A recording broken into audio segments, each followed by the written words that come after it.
President-elect Trump, there's reports that Elon Musk is having a lot of sway in terms of his decisions, in terms of who President-elect Trump is, having come into his administration, sitting in on meetings with foreign leaders. And Elon Musk has says, there's reports that he wants to sort of reshape maybe the government.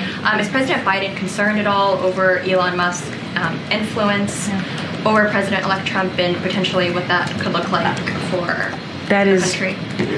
That is for the president-elect to decide on. I'm not going to comment on personnel decision or personnel choices that the transition announces or being reported or what's happening in that world. It is not for us to speak to. The president's going to focus on the next 70 days and what's at hand. Focus on the American people. Focus on making sure that we have a transition process that's orderly. And that's what we want to make sure that we keep our promise, right? That honoring our democratic principles.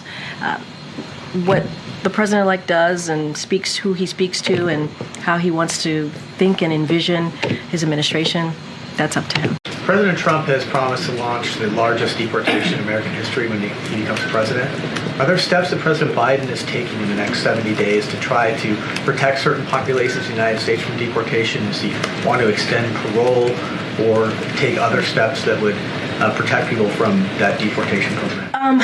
So don't have any new policies to announce at this time. And I want to be careful. I don't want to get into hypotheticals on what the next administration is going to do or not do. That's not something that I'm going to try to address from here. It is not something that we will be addressing from here. What I can speak to is what the president has done over the past almost 4 years in dealing with a broken system, a broken immigration system that has been broken for decades now, and trying to work with Congress on doing that.